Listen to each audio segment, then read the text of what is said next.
বাঙালি হিন্দুর হোমল্যান্ড পশ্চিমবঙ্গ স্লোগানকে সামনে রেখে রবিবার উত্তর দিনাজপুর জেলার রায়গঞ্জে একটি বেসরকারি ভবনে হিন্দু সুরক্ষা সমিতির বর্ধিত সভা অনুষ্ঠিত হয়। সভায় সংগঠনের জেলা কমিটি গঠনের পাশাপাশি ভবিষ্যৎ কর্মসূচি নিয়েও বিস্তারিত আলোচনা করা হয়। এদিন জেলার বিভিন্ন প্রান্ত থেকে সংগঠনের সদস্য ও সমর্থকেরা সভায় অংশগ্রহণ করেন।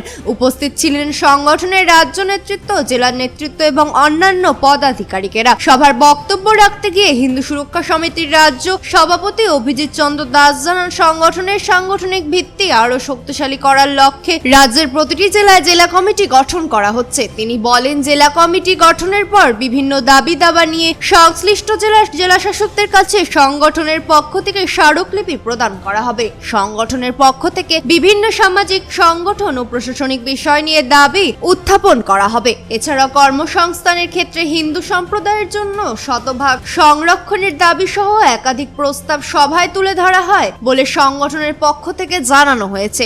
সভায় উপস্থিত নেতৃবৃন্দ সংগঠনের ভবিষ্যৎ কর্মসূচি ও জনসংযোগ বৃদ্ধির উপর গুরুত্বারোপ করেন। জেলা কমিটি গঠনের মাধ্যমে উত্তর দিনাজপুরের সংগঠনের কার্যক্রম আরো জোরদার হবে বলে আশা প্রকাশ করা হয়। রায়গঞ্জের নিশীথ সরণিতেই মিলছে ফ্যাশনের সেরা কালেকশন।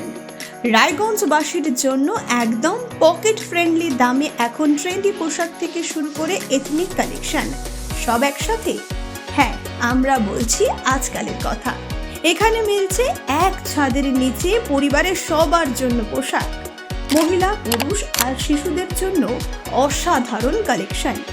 মহিলাদের জন্য মন কাড়া শাড়ি, ব্লাউজ আর এথনিক কালেকশন। পুরুষদের জন্য ফর্মাল ও ক্যাজুয়াল ট্রেন্ডি পোশাক। শিশুদের জন্য রঙিন, আরামদায়ক ও ফ্যাশনেবল পোশাক যা ছোটদের মুখে হাসি ফোটাবে। শুধু বৈচিত্র্যময় কালেকশন নয়, এখানে দামের সঙ্গেও পাওয়া যায় নিশ্চয়তা। সাশ্রয়ী দামে গুণমানে সেরা পোশাক পাওয়ার জন্যই আজকাল রায়গঞ্জের মানুষের আস্থার জায়গা দখল করেছে। ঠিকানা নিশীথ সরণি রোড, মোহনবাতি সংলগ্ন, রায়গঞ্জ, উত্তর দিনাজপুর। তাই আর দেরি কেন? আপনার এবং আপনার পরিবারের ফ্যাশনের সেরা গন্তব্যে একবার ঘুরে আসুন। আজকাল আপনার ফ্যাশন, আপনার ঠিকানা। আমাদের হিন্দু সুরক্ষা সমিতি উত্তর দিনাজপুর জেলা কমিটির উদ্যোগে আজকে রায়গঞ্জে এই কর্মী সম্মেলনে আসার আমাদের মুখ্য উদ্দেশ্য হচ্ছে, হিন্দু সুরক্ষা সমিতি রাজ্য সরকারের সামনে 4 দফা দাবি রেখেছে। সেই 4 দফা দাবির মধ্যে প্রথম দাবি হচ্ছে, সাধারণ বাঙালি হিন্দু পরিবারের ছেলে মেয়েদেরকে রাজ্যে বেসরকারি সরকারি চাকরিতে 100% সংরক্ষণ আমাদের বাঙালি হিন্দুদেরকে দিতে হবে। দ্বিতীয় হচ্ছে, হিন্দু ঘরের মেয়ে যেন মুসলমান বাড়ির ছেলেকে বিয়ে না করতে পারে, তাই জন্য বাঙালি হিন্দু ম্যারেজ অ্যাক্ট আনতে হবে। তৃতীয় দাবি আমাদের, হিন্দুর মাটি যেন কোনো মুসলমান না কিনতে পারে, তার জন্য জমি সংরক্ষণ আইন আনতে হবে আমাদের বাঙালি হিন্দুদের জমি রক্ষার জন্য। চতুর্থ দাবি হচ্ছে, আমরা সরকারি টাকায় যেভাবে মাদ্রাসা দেখেছি, সেইভাবে যেন সরকারি টাকায় এই বাংলায় গুরুকুল প্রতিষ্ঠিত হোক এবং গুরুকুল বোর্ডের স্থাপনা হোক। এই 4 দফা দাবি নিয়ে আমরা জেলা শাসককে ডেপুটেশন দেওয়ার প্রস্তুতি করছি।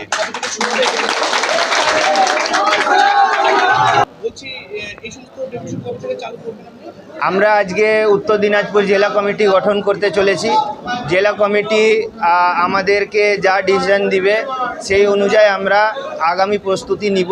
আজকে রাজ্য থেকে আমাদের সম্পাদক এবং আমাদের রাজ্যে এই উত্তর দিনাজপুরের প্রভারী তাপস সাহা, আমাদের লিগাল হেড অচিন্ত দা, অভিরূপ সবাই এসছেন।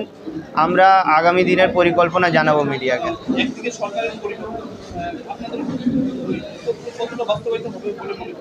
আমাদের যেহেতু একবার দেশ ভাগ করে এক বাংলায় এক জমি আমরা মুসলমানদেরকে দিয়েছি, এইবার শ্যামাপ্রসাদ মুখার্জি এই বাংলা বাঙালি হিন্দু হোমল্যান্ড বলে নিয়ে এসেছে। তো এই জায়গায় 100% আমাদের বাঙালি হিন্দুদের অধিকার আছে, এটা বাস্তবায়ন হবেই হবে। এর পরবর্তী আপনাদের কর্মসূচি কোথায় রয়েছে? এর পরবর্তী প্রতিটা জেলা শাসককে আমরা প্রতিটি জেলায় 23-এর মধ্যে 23টি জেলায় আমরা একটা ডেপুটেশন দিতে চলেছি। আর আমরা জেলা শাসকের কাছে এই দাবিটা জানাতে চলেছি যে 4 দফা দাবি আমাদের, এটা সমাজের দাবি, বাঙালি হিন্দু সমাজের দাবি, এটা কোনো সংগঠনের দাবি না, সমাজ এই দাবি করছে। কি বার্তা থাকবে? একটাই বার্তা থাকবে, যেহেতু এক ভাগ জমি আমরা হারিয়েছি বাঙালি হিন্দুরা, এই ভাগে যেন আমাদের 100% অধিকার এখানে থাকুক। এছাড়া আমরা কাউকে অধিকার দিতে পারবো না এই জমিতে। রায়গঞ্জ থেকে রামকৃষ্ণ দাসের রিপোর্ট, কুলিক নিউজ।